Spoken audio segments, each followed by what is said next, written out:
राष्ट्रीय कर्मचारी महासंघाच्या वतीने विविध मागण्यासाठी जिल्हा कचेरी समोर एक दिवसीय राज्यव्यापी धरणे आंदोलन। राष्ट्रीय कर्मचारी महासंघाच्या वतीने संघटनेचे संस्थापक अध्यक्ष कृष्णा इंगळे यांच्या मार्गदर्शनाखाली अकोला जिल्हा अध्यक्ष शशिकांत गायकवाड यांच्या नेतृत्वात अकोला जिल्हा अधिकारी कार्यालयासमोर एक दिवसीय धरणे आंदोलन करण्यात आले। यामध्ये मागासवर्गीयांना पदोन्नतीमध्ये आरक्षण देण्यात यावे, कंत्राटी कर्मचारी भरती रद्द करण्यात यावी, सेवेत असलेले कंत्राटी कर्मचारी यांना कायम करण्यात यावे, तसेच दिनांक 15 मार्च 2019 शिक्षण धोरण निर्णय रद्द करण्यात यावा अशा विविध मागण्यासाठी अकोला जिल्हा अधिकारी कार्यालयासमोर एक दिवसीय राज्यव्यापी धरणे आंदोलन राष्ट्रीय कर्मचारी महासंघाच्या वतीने करण्यात आले। यावेळी संघटनेचे जिल्हा अध्यक्ष शशिकांत गायकवाड, संजय गवई, प्रशांत शिरसाट, आरोग्य कर्मचारी पांडुरंग तेलगोटे, श्याम आटोले यांच्यासह राष्ट्रीय शिक्षक संघटनेचे जिल्हा अध्यक्ष शंकरराव तायडे, आरोग्य कर्मचारी अधिकारी, शिक्षक संघटनेचे पदाधिकारी इत्यादी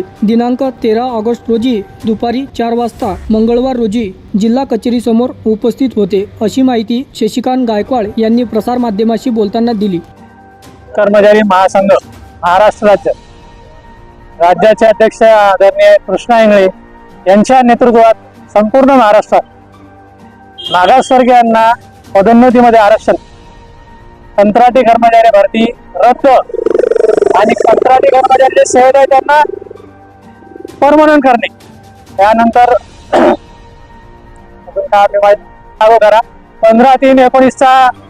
GR जो शासनाने काढलेला शिक्षण विषय तो रद्द करा, अशा प्रमुख मागण्या घेऊन संपूर्ण महाराष्ट्रात 13 ऑगस्टला जिल्हाधिकारी कार्यालयासमोर एक दिवसीय धरणे आंदोलन कार्यक्रम आयोजित करण्यात आला होता। या निमित्त अकोला जिल्ह्यातर्फे राष्ट्रीय कर्मचारी महासंघ तथा राष्ट्रीय शिक्षक संघटना यांच्या वतीनं आज या ठिकाणी धरणे आंदोलनाचा कार्यक्रम घेऊन शासनापर्यंत हा निवेदनाचं जे परिपत्रक आहे ते पोहोचवण्यासाठी जिल्हाधिकारी यांना निवेदन देण्याकरता आम्ही या ठिकाणी एकत्रित आलो आहोत। ही आमची प्रमुख मागणी असून ही शासन स्तरावर पोहोचवण्यासाठी हा एक दिवसीय धरणे कार्यक्रम आयोजित केला आहे। शशिकांत गायकवाड, राष्ट्रीय कर्मचारी महासंघ, अकोला। कर्मचारी महासंघ महाराष्ट्र राज्य यांचे राज्याध्यक्ष आदरणीय कृष्णा इंगळे साहेब यांच्या सूचनेनुसार संपूर्ण महाराष्ट्रामध्ये जिल्हाधिकारी कार्यालयांवर मागासवर्गीय कर्मचाऱ्यांना पदोन्नतीमध्ये आरक्षण देण्याचं जे आवाहन केलेलं आहे त्या आव्हानाला शासनाने म्हणजे मुख्यमंत्री साहेब असतील किंवा मुख्य सचिव साहेब असतील यांनी प्रतिसाद न दिल्यामुळे संपूर्ण राज्यामध्ये प्रत्येक जिल्हाधिकारी कार्यालयासमोर एक दिवसाचं धरणे आंदोलनाचा इशारा त्यांनी दिला होता। त्यांच्या आदेशानुसार आज जिल्हाधिकारी कार्यालय अकोला या ठिकाणी राष्ट्रीय कर्मचारी महासंघ आणि राष्ट्रीय शिक्षक संघटना आणि इतर आमच्या संलग्न जे सर्व संघटना आहेत, आरोग्य संघटना, या सर्व संघटनांच्या वतीनं आज जिल्हाधिकारी कार्यालय अकोला या ठिकाणी सर्व आम्ही धरणे आंदोलन दिलेलं आहे आणि आज माननीय जिल्हाधिकारी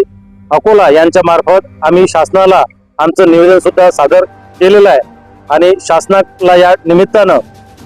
आम्ही संघटनेच्या वतीनं आवाहन करतो का त्यांनी मागासवर्गीय कर्मचाऱ्यांना पदोन्नतीमध्ये आरक्षण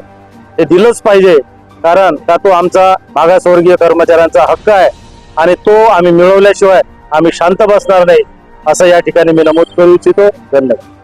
माझं नाव शंकर साहेबराव तायडे, मी राष्ट्रीय शिक्षक संघटनेचा जिल्हाध्यक्ष आहे अकोला शाखेत।